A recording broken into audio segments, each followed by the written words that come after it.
Welcome, my dear students, to the next online class of Plus 2 Economics, Microeconomics, Chapter 2, Theory of Consumer Behavior.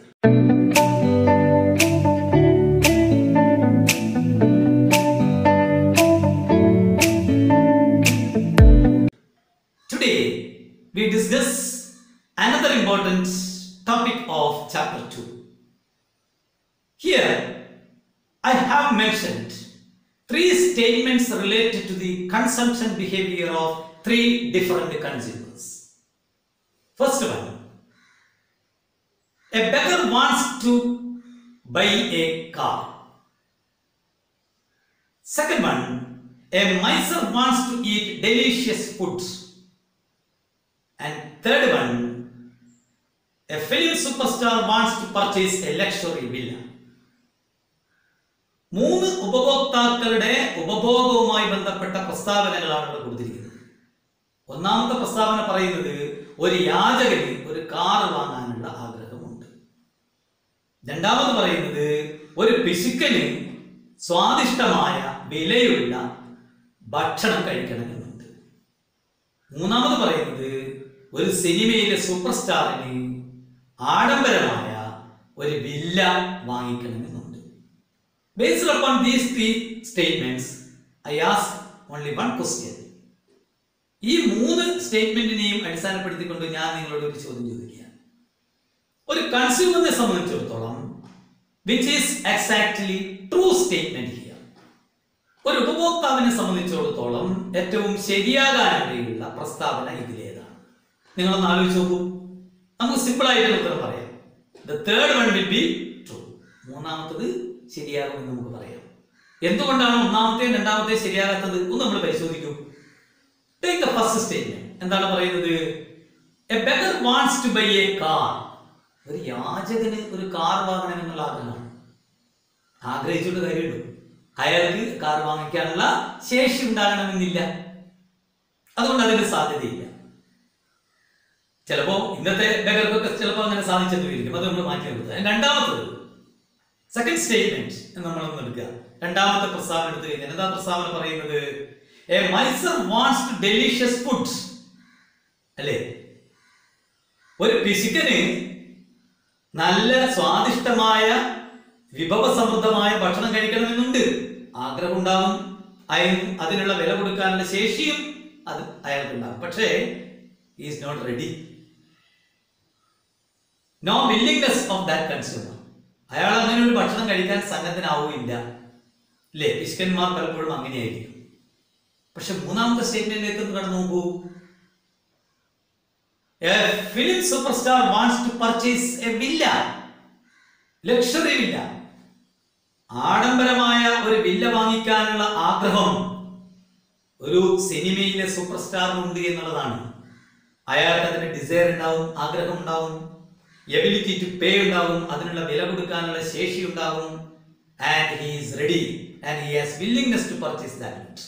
ആ വസ്തുവിനെ വാങ്ങിക്കാനുള്ള മനസ്സന്നദ്ധതയും അയാൾ കാണിക്കും. അതുകൊണ്ടാണ് നമ്മൾ പറയുന്നത് മൂന്നാമത്തെ പ്രസ്താവനക്കാണ് പലപ്പോഴും ഒരു നല്ല ഉപഭോക്താവിന്റെ ഉപഭോഗം ശീലമായി മാറാനുള്ള സാധ്യത. അപ്പൊ നമുക്ക് ഇങ്ങനെ പറയാം, ഒരു ഉപഭോക്താവ് ഒരു വസ്തു വാങ്ങുന്നത് മൂന്ന് കാര്യങ്ങളെ ബേസ് ചെയ്തുകൊണ്ടായിരിക്കും. ഒന്ന് ഇസ് ഡിസയർ, രണ്ട് ability to pay, and third one is willingness.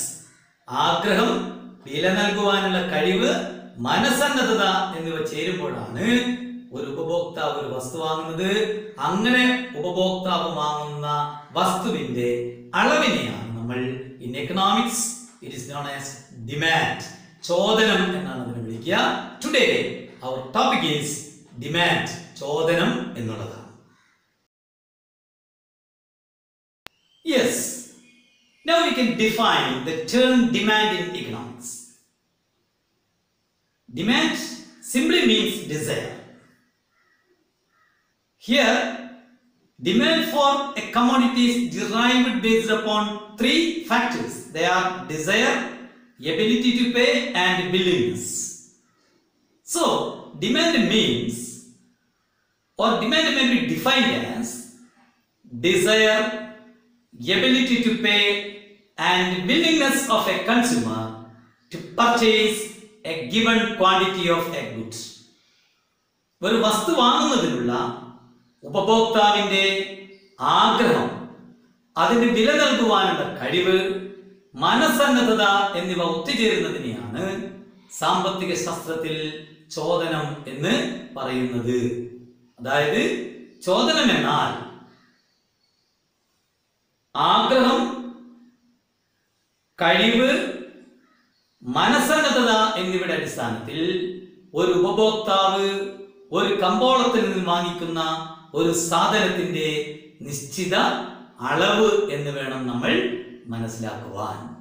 Okay, we studied demand, the meaning of demand here. Now, when we purchase the goods from the market at a given price, some factors will influence on the purchase of that goods, no doubt. അതായത് നമ്മളൊരു മാർക്കറ്റിൽ നിന്ന് ഒരു വസ്തു വാങ്ങുമ്പോൾ, demand ചെയ്യുമ്പോൾ, ആ demand ചെയ്യുന്നതിനെ സ്വാധീനിക്കുന്നതായിട്ടുള്ള നിരവധി ഘടകങ്ങളുണ്ട്. Then we want to analyze what are the important factors which are affecting on the demand for a good. ഒരു വസ്തുവിനുള്ള ചോദനത്തെ സ്വാധീനിക്കുന്ന പ്രധാനപ്പെട്ട ഘടകങ്ങൾ ഏതൊക്കെയാണ് എന്ന് നമുക്കൊന്ന് പരിശോധിക്കാം. Such factors are commonly known as determinants of demand. അവയെ പൊതുവായി, അത്തരം ചോദനത്തെ സ്വാധീനിക്കുന്ന ഘടകങ്ങളെ പൊതുവായി വിളിക്കാറുള്ളത് ചോദനത്തെ നിർണയിക്കുന്ന ഘടകങ്ങൾ എന്നാണ്. ചോദനത്തിന്റെ നിർണായക ഘടകങ്ങൾ. അത്തരത്തിലുള്ള ചോദനത്തിന്റെ നിർണായക ഘടകങ്ങൾ ഏതൊക്കെയാണെന്ന് നമുക്കൊന്ന് പരിശോധിക്കാം. നമ്മളൊരു മാർക്കറ്റിൽ പോയാൽ ഒരു വസ്തു വാങ്ങുന്നുവെങ്കിൽ ആ മാർക്കറ്റിൽ അല്ലെങ്കിൽ ആ ഷോപ്പിൽ നിന്ന് നമ്മൾ വസ്തു വാങ്ങുമ്പോൾ ആ ഷോപ്പിന്റെ ഉടമസ്ഥനോട് ചോദിക്കുന്ന ആദ്യത്തെ ചോദ്യം എന്തായിരിക്കും? ഒരു സംശയം വേണ്ട. How much is the price for it? Or what is the price level of it? അല്ലെ, അതിന്റെ വില നിലവാരം എന്ത് എന്നുള്ളതായിരിക്കും ആദ്യത്തെ ചോദ്യം. സംശയമില്ലല്ലോ.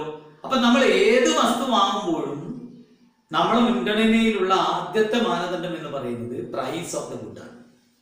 So the first important determinant of demand for the good is price of the good. വസ്തുവിന്റെ വിലയാണ് ഒരു വസ്തുവിനുള്ള ചോദനത്തെ സ്വാധീനിക്കുന്ന അഥവാ നിർണയിക്കുന്ന ഘടകങ്ങളിൽ ഏറ്റവും പ്രധാനപ്പെട്ടതും ആദ്യത്തേതും. ഇനി നമുക്ക് നോക്കാം. സാധാരണയായി വസ്തുവിന്റെ വില ഉയർന്നതാണെങ്കിൽ നമ്മൾ ആ വസ്തുവിന് എന്ത് ചെയ്യും? കുറച്ച് മാത്രമേ ഡിമാൻഡ് ചെയ്യും. നേരെ തിരിച്ച് വസ്തുവിന്റെ വില കുറയുകയാണെങ്കിലോ നമ്മൾ ആ വസ്തുവിനെ കൂടുതൽ ഡിമാൻഡ് ചെയ്യും. പൊതുവെ അങ്ങനെയാണല്ലോ. That means when the price of the good increases, the demand for that good falls. When the price of the good falls, the demand for it increases. വസ്തുവിന്റെ വില കുറയുമ്പോൾ അതിനുള്ള ചോദനത്തിന്റെ അളവ് വർദ്ധിക്കുന്നതായി കാണാം.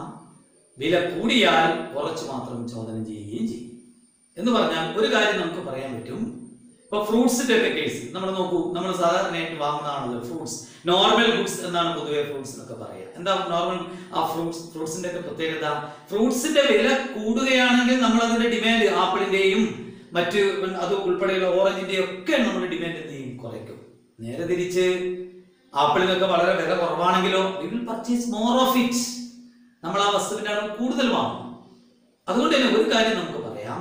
Price and demand for the good are generally negatively related. പൊതുവായി ഒരു വസ്തുവിന്റെ വിലയും അതിനുള്ള ചോദനവും തമ്മിൽ ഒരു വിപരീത ബന്ധമാണ് നിലനിൽക്കുക എന്നുള്ളത് വേണം നമ്മൾ മനസ്സിലാക്കുവാൻ. അതാണ് ഒന്നാമത്തെ ഡിമാൻഡിനെ സ്വാധീനിക്കുന്ന ഘടകം. ഇനി വസ്തുവിന്റെ വില ചോദിച്ചു കഴിഞ്ഞാൽ ആ വിലക്ക് വാങ്ങാൻ പറ്റുമോ എന്ന് നമ്മൾ രണ്ടാമത് പരിശോധിക്കും. അല്ലേ? അങ്ങനെയല്ലേ പൊതുവെ നമ്മൾ ചെയ്യുക. അതിനെന്താ ചെയ്യുക? നമ്മളെ കയ്യിൽ എത്ര വരുമാനമുണ്ട് എന്ന് നമ്മൾ നോക്കും. So the second important determinant of demand for the good is income of the consumer. ഉപഭോക്താവിന്റെ വരുമാനമാണ് ചോദനത്തെ സ്വാധീനിക്കുന്ന രണ്ടാമത്തെ പ്രധാനപ്പെട്ട ഘടകം. എങ്ങനെയായിരിക്കും സ്വാധീനിക്കുക? When our income is very high, we will demand more of it. അല്ലേ? സ്വാഭാവികമായും നമ്മുടെ കയ്യിലുള്ള വരുമാനം വളരെ കൂടുതലാണെങ്കിൽ നമ്മൾ ആ വസ്തുവിനെ കൂടുതൽ ഡിമാൻഡ് ചെയ്യും. When our income falls, the demand for that good also falls. അതേസമയം നമ്മുടെ വരുമാനം കുറവാണെങ്കിലോ നമ്മൾ ആ വസ്തുവിനെ കുറച്ച് മാത്രമേ ചോദന ചെയ്യൂ. അല്ലേ? കൂടുതൽ വരുമാനം നമ്മുടെ കയ്യിലുണ്ടെങ്കിൽ ആ വസ്തുവിന്റെ കൂടുതൽ അളവ് നമ്മൾ വാങ്ങും. വരുമാനം കുറവാണെങ്കിൽ ആ വസ്തുവിന്റെ അളവ് നമ്മൾ വാങ്ങുന്നതിന്റെ അളവ് കുറക്കുകയും ചെയ്യും. So, in simply we can say that income and demand for a good are positively related. വരുമാനവും വസ്തുക്കൾക്കുള്ള ചോദനവും തമ്മിൽ ഒരു പോസിറ്റീവ് ബന്ധമാണ് ഉണ്ടാവുക എന്ന് വേണം നമ്മൾ മനസ്സിലാക്കുവാൻ. എന്നാൽ ഇത് എല്ലാ ഗുഡ്സിന്റെ കേസിലും അങ്ങനെ സംഭവിക്കില്ല എന്ന് കൂടി നമ്മൾ മനസ്സിലാക്കേണ്ടതുണ്ട്.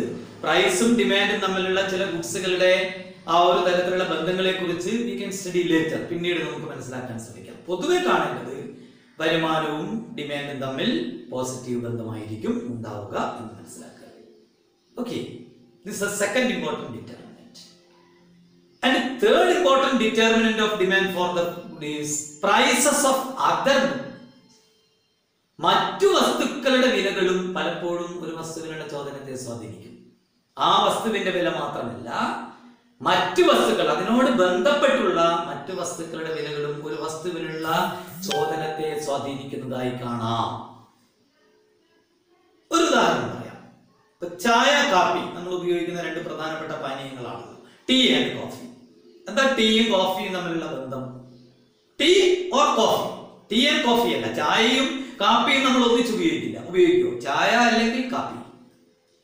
ഒന്നിന് സബ്സ്റ്റിറ്റ്യൂട്ടായി ഉപയോഗിക്കുന്ന വസ്തുവാണ് രണ്ടാമത്തത്.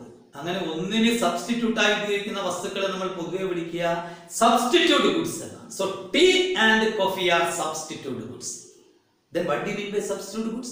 Substitute goods are the goods which are substituted for each other to satisfy a particular want.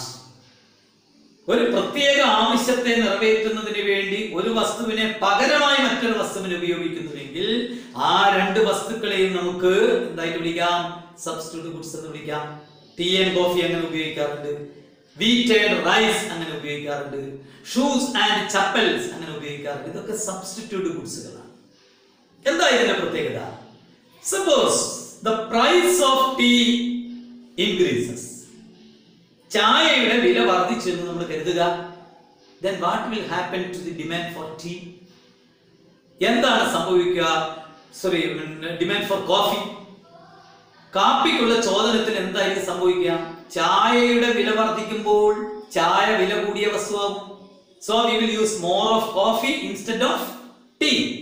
അപ്പൊ ചായക്ക് പകരം നമ്മൾ കാപ്പിയുടെ അളവ് കൂടുതൽ ചോദനം ചെയ്യും. അപ്പൊ നോക്കിയേ, കാപ്പിക്കുള്ള ചോദനത്തിന്റെ അളവിൽ വർധന ഉണ്ടാക്കിയത് കാപ്പിയുടെ വിലയാണോ? അല്ല, ടീയുടെ വിലയാണ്. ഏത് രീതിയിലുള്ള മാറ്റമാണ് ഉണ്ടാക്കിയത്?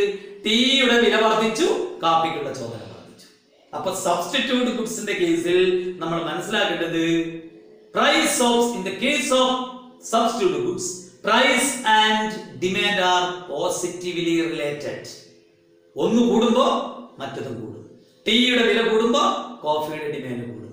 ടീയുടെ വില കുറയുമ്പോ കോഫിയുടെ ഡിമാൻഡ് കുറയും. അപ്പൊ പ്രൈസും ഡിമാൻഡും തമ്മിൽ അവിടെ പോസിറ്റീവ് റിലേഷൻസ് കാണാം. ഇനി മറ്റൊരു ഉദാഹരണത്തിലേക്ക് നമ്മൾ എടുക്കുക. Car and petrol. ഒന്ന് സങ്കല്പിച്ച്, എന്താ കാർ പെട്രോളിന്റെ പ്രത്യേകത? നേരത്തെ പോലെയാണ്, ഒന്നിന് പകരമായിട്ടാണ് ഉപയോഗിക്കുന്നത്? അല്ല, car and petrol are jointly used or jointly demanded for a particular want. ഒരു പ്രത്യേക ആവശ്യത്തിന് വേണ്ടി നമ്മൾ അവയെ ഒന്നിച്ചാണ് ഉപയോഗിക്കുക, അല്ലേ?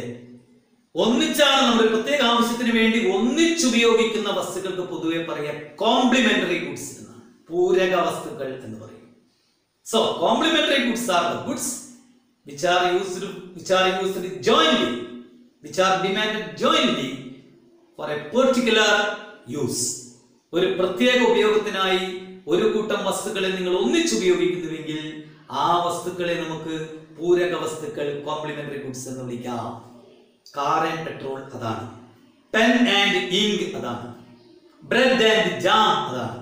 ഇതൊക്കെ തന്നെ കോംപ്ലിമെന്ററി ഗുഡ്സ് ആണ്. നമ്മളിവിടെ എടുത്തിരിക്കുന്ന ഉദാഹരണം കാറും പെട്രോളാണ്.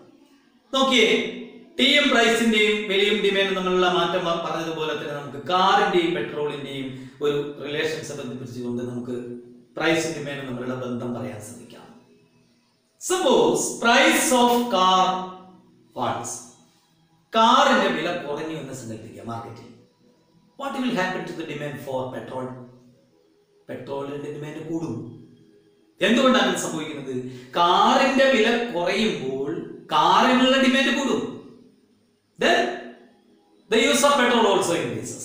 അപ്പൊ പെട്രോളിന്റെ യൂസും എന്ത് ചെയ്യുന്നത് കാണാം? വർദ്ധിക്കുന്നത് കാണാം. നേരത്തെ ഇതുപോലെയുള്ള ബന്ധമാണോ ഇവിടെ? കാറിന്റെ വില കുറഞ്ഞു, but the demand for petrol increased. അതാണ്, കാറിന്റെ വില കുറഞ്ഞപ്പോൾ പെട്രോളിന്റെ ഡിമാൻഡ് എന്താവുകയാണ് ചെയ്യുന്നത്? കൂടുകയാണ് ചെയ്യുന്നത്. So in the case of complementary goods, price and demand are negatively related. പൂരക വസ്തുക്കളുടെ കാര്യത്തിൽ ആ വസ്തുവിന്റെ വിലയും അതിനോട് ബന്ധപ്പെട്ട രണ്ടാമത്തെ വസ്തുവിന്റെ ചോദനവും തമ്മിലുള്ള ബന്ധം നെഗറ്റീവ് ആയിരിക്കും, പോസിറ്റീവ് ആയിരിക്കില്ല. അപ്പൊ ഇവിടെ ഈ രണ്ട് കേസിലും, ടീ ആൻഡ് കോഫിയുടെ കേസിലും കാർ ആൻഡ് പെട്രോളിന്റെ കേസിലും നമ്മൾ കണ്ടത് ഒരു വസ്തുവിനുള്ള ഡിമാൻഡിനെ സ്വാധീനിച്ചത് ആ വസ്തുവിനുള്ള വിലയല്ല, പകരം അതിനോട് ബന്ധപ്പെട്ട രണ്ടാമത്തെ വസ്തുവിന്റെ വിലയിലുള്ള മാറ്റമാണ്.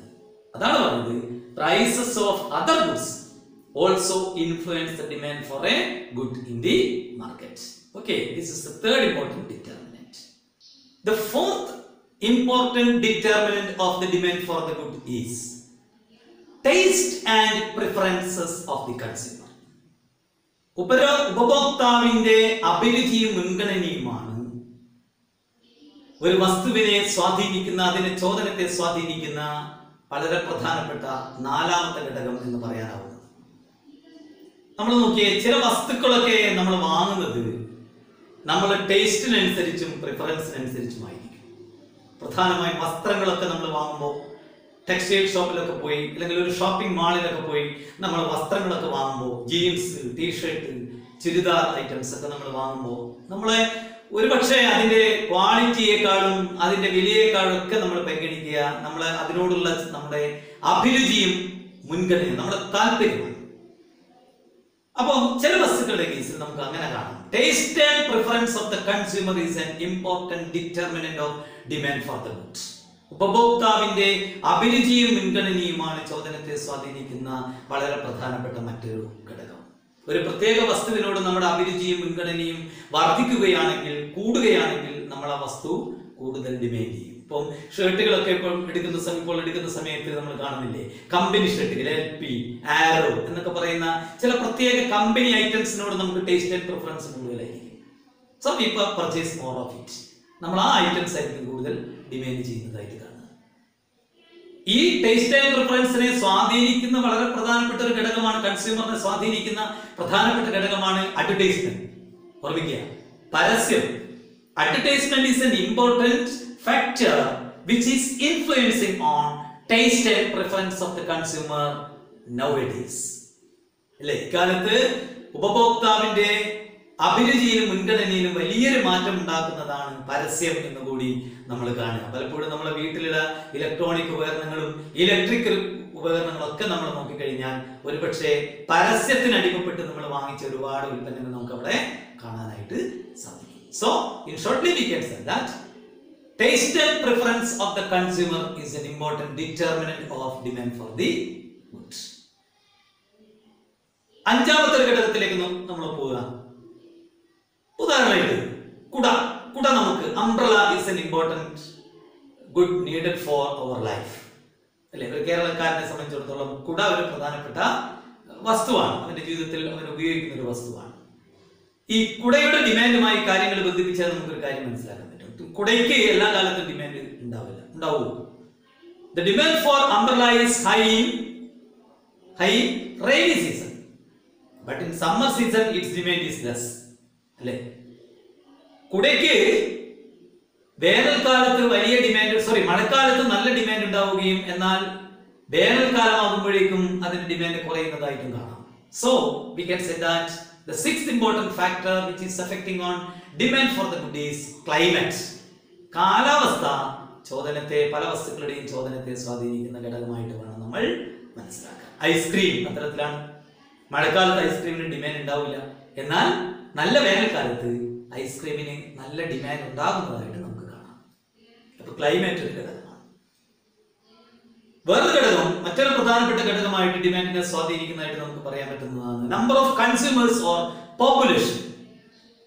അല്ലെ, ചില വസ്തുക്കൾ വാങ്ങുന്ന ആൾക്കാരുടെ എണ്ണം, കൺസ്യൂമേഴ്സിന്റെ എണ്ണം അല്ലെങ്കിൽ പോപ്പുലേഷൻ വർദ്ധിക്കുകയാണെങ്കിൽ ഡിമാൻഡ് ഈസ് ഓൾസോ ഇൻക്രീസിങ്, അതിന്റെ ചോദനവും വർദ്ധിക്കുന്നതായിട്ട് കാണാം. നമ്മളൊരു മത്സ്യ മാർക്കറ്റിലേക്ക് ചെന്ന് കഴിഞ്ഞാൽ ഏറ്റവും കൂടുതൽ ഡിമാൻഡുള്ള പ്രൊഡക്റ്റ് അല്ലെങ്കിൽ ഒരു ഗുഡ് ഏതാന്ന് ചോദിച്ചു കഴിഞ്ഞാൽ പലപ്പോഴും നമുക്ക് പറയാം, നമ്മുടെ വടക്കൻ കേരളത്തിലാണെങ്കിൽ അതിനെ മത്തി എന്നും, അല്ലെ, തെക്ക് ഭാഗത്താണെങ്കിൽ അതിനെ ചാള എന്നൊക്കെ വിളിക്കും, അല്ലേ? അതിന്റെ ഡിമാൻഡ് ആയിരിക്കും കൂടുതലുള്ളത്. What is the reason? അത് വാങ്ങുന്ന ആളുകളുടെ എണ്ണം വളരെ കൂടുതലാണ്. വില കുറവായത് കൊണ്ട് തന്നെ അത് വാങ്ങുന്ന ആളുകളുടെ എണ്ണം വളരെ കൂടുതലാണ്. So when the number of consumers in the market increases, demand for the good also increases. Number of consumers വർദ്ധിക്കുകയാണെങ്കിൽ, ഉപഭോക്താക്കളുടെ എണ്ണം വർദ്ധിക്കുകയാണെങ്കിൽ വസ്തുക്കളുള്ള ചോദനവും വർദ്ധിക്കുന്നതായിട്ട് കാണാം. So the number of consumers and demand for the good are positively related. ഉപഭോക്താക്കളുടെ എണ്ണവും വസ്തുവിന്റെ ചോദനവും തമ്മിലുള്ള ബന്ധം പോസിറ്റീവ് ആണെന്ന് നമുക്ക് കാണാൻ സാധിക്കും. മറ്റൊരു പ്രധാനപ്പെട്ട ഘടകമായിട്ട് നമുക്ക് മനസ്സിലാക്കാൻ പറ്റുന്നത് ടാക്സ് റേറ്റ്, നികുതി നിരക്ക്. നികുതി നിരക്കിൽ മാറ്റം ഉണ്ടായി കഴിഞ്ഞാൽ ഡിമാൻഡ് മാറുന്നതായിട്ട് കാണാം. When tax rate increases, the demand for the good decreases. നികുതി നിരക്ക് വർദ്ധിക്കുകയാണെങ്കിൽ സ്വാഭാവികമായും അതിന്റെ വില വർദ്ധിക്കുന്നതിനാൽ അതിനുള്ള ചോദനവും എന്തായി പോകുന്നത് കാണാം, കുറഞ്ഞു പോകുന്നത് കാണാം. അപ്പൊ നികുതി നിരക്ക് കൂടുമ്പോൾ ചോദനം കുറയുകയും നികുതി നിരക്ക് കുറയുമ്പോൾ ചോദനം വർദ്ധിക്കുന്നതായിട്ടും നമുക്ക് കാണാനായിട്ട് സാധിക്കും. So the tax rate and demand for the good are negatively related. Thus, we have studied many important factors which are affecting on the demand for the good here. അല്ലെ, വസ്തുവിനുള്ള ചോദനവും സ്വാധീനിക്കുന്ന മാർക്കറ്റിൽ നിരവധി ഘടകങ്ങളുണ്ടെന്നും അവ തമ്മിലുള്ള ബന്ധങ്ങളും നമ്മൾ മനസ്സിലാക്കാൻ ശ്രമിച്ചു. അങ്ങനെ ഇന്നത്തെ ക്ലാസ്സിന്റെ അവസാന ഘട്ടത്തിലേക്ക് നമ്മൾ നീങ്ങുകയാണ്.